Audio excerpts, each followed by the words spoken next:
જય વાઘેશ્વરીમાં મમ્મી કિચનમાં તમારું સ્વાગત છે। આજે આપણે સાબુદાણા બટાકા ટમેટાની આપણે ચકરી બનાવવાના છીએ। તેના માટે મેં સાબુદાણા 500 ગ્રામ લીધેલા છે। આ સાબુદાણા આપણે હવે ચાળી લઈએ, ચાળ્યા વગર ઉપયોગ ન કરાય। પાવડર નીકળો ને,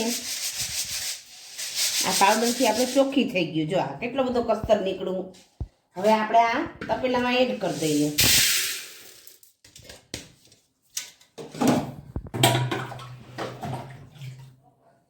હવે આને 3 પાણીએ આપણે ધોવાની, 1 પાણીએ નહીં।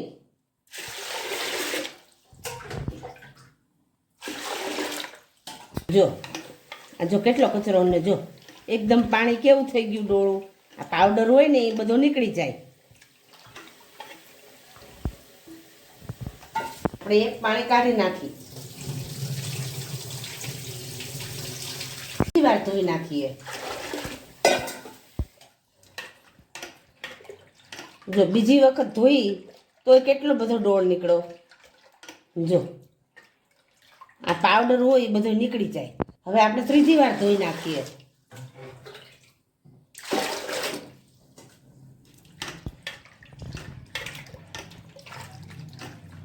હવે જો બહુ નથી નીકળતું પાણી, જરાક જ નીકળે, સેજ જ તે પાણી વડે આપણે પલાળવા મૂકી દઈએ। આ ડૂબે એટલું આપણે બસ આ દોઢ હલવાઈ નાખ્યું પાણી, દોઢ હલવાઈ પાણી થઈ રહેશે। હવે આપણે આને ઢાંકીને મૂકી દઈએ। હવે આગળની પ્રોસેસ છે તે બધી આપણે સવારે બનાવશું, ત્યાં સુધીમાં એકદમ સાબુદાણા પલળી ગયા હોય। આખી રાત પલાળ્યા હતા। આ 500 સાબુદાણા છે, ફૂલીને કેટલા એકદમ સરસ થઈ ગયા। જો દાણો એકદમ ચડી ગયો છે। હવે આપણે આ 500 બટેકા લીધા છે, એ બટેકાને આપણે બાફી નાખી। 500 ગ્રામ બટેકા છે અને કુકર ઢાંકીને 3 વિસલ વગાડી નાખીએ। અને આ 500 ટમેટા છે, આ 500 ટમેટા છે એને આપણે ક્રશ કરી નાખીએ। આ ચીલી ફ્લેક્સ છે, આદુ મરચાંની પેસ્ટ છે, 500 ગ્રામ ટમેટા છે અને જીરું છે અને આ સ્વાદ અનુસાર મીઠું। અને આપણે હવે મિક્સરમાં ટમેટા ક્રશ કરી નાખી પહેલા। આ આદુ મરચાંની પેસ્ટ છે એ આપણે આમાં નાખી દઈએ।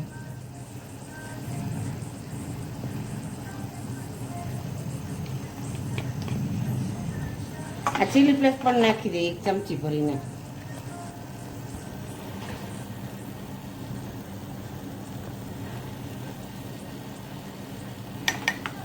સ્વાદ અનુસાર મીઠું પણ એડ કરી દઈએ। અને જીરું છે, જીરું અત્યારે નહીં, થોડીક વાર રહીને ટમેટાનો ક્રશ આપણે નાખીને ત્યારે જીરું એડ કરશું, અત્યારે નહીં।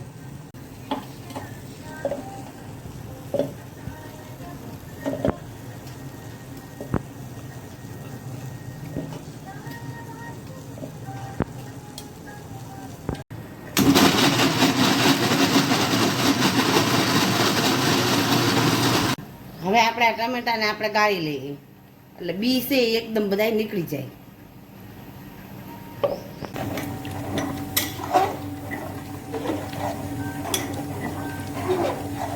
જો આટલો 500 માં ટમેટાનો ફરક થયો એ આપણે આમાં એડ કરી દઈએ।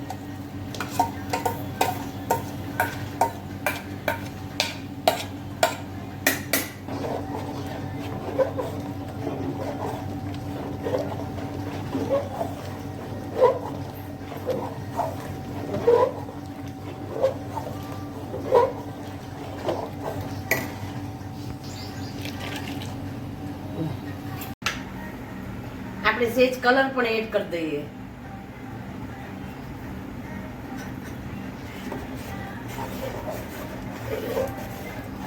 એટલે એકદમ લાલ સરસ થાય।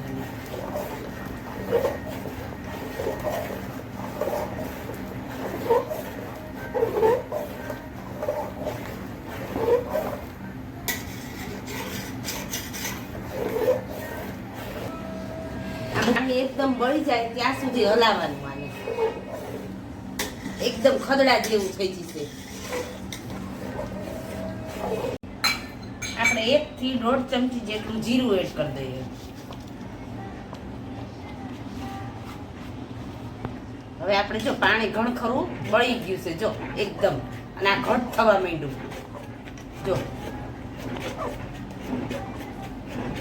નીચે બિલકુલ ચોટતું નથી, હલાય હલાય જ કરવાનું એક ધારું. નીચે ચોટવું ન જોઈએ બિલકુલ જરાય.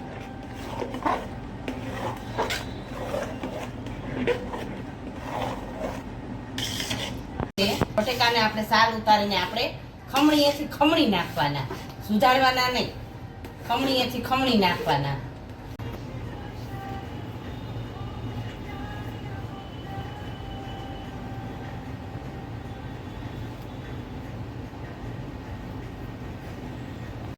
હવે આપણે બટેકા ફોલીને આપણે આ ખમણી નાખીએ આવી રીતના.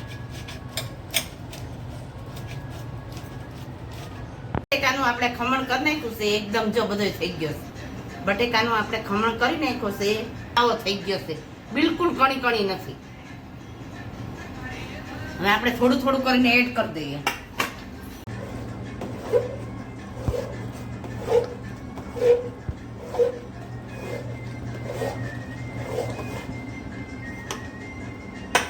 આપણે આ નીચે ઉતારી નાખીએ. હવે ગરમની જરૂર નથી.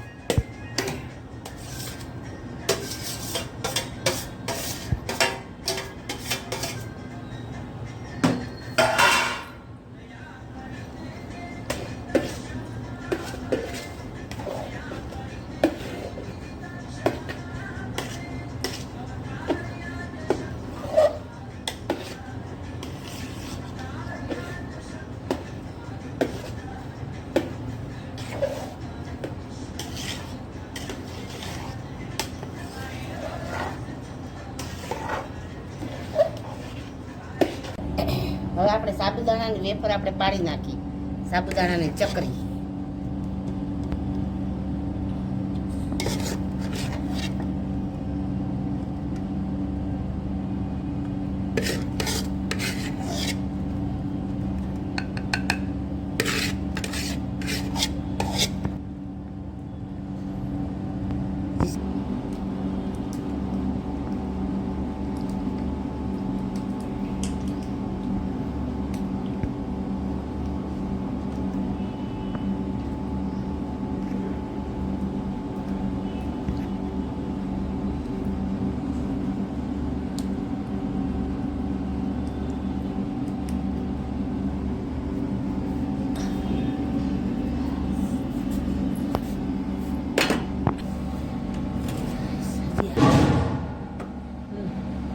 બધી સાબુદાણાની વેફર પાડી નાખી છે. વેફર નહીં પણ ચકરી સાબુદાણાની બધી પાડી નાખી છે. 2 દિવસ આને તડકે રહેવા દેવાનું, અને પછી આપણે આને તળવાનું.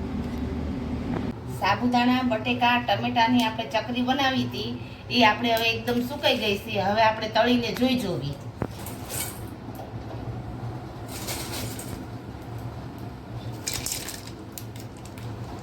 આપણું તેલ પણ આવી ગયું છે.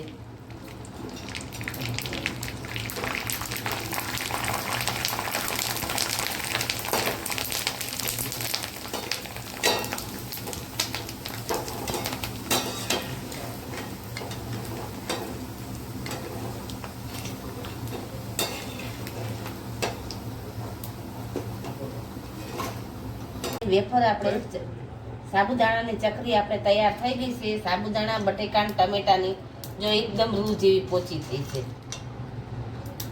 જો એકદમ પોચી થઈ છે.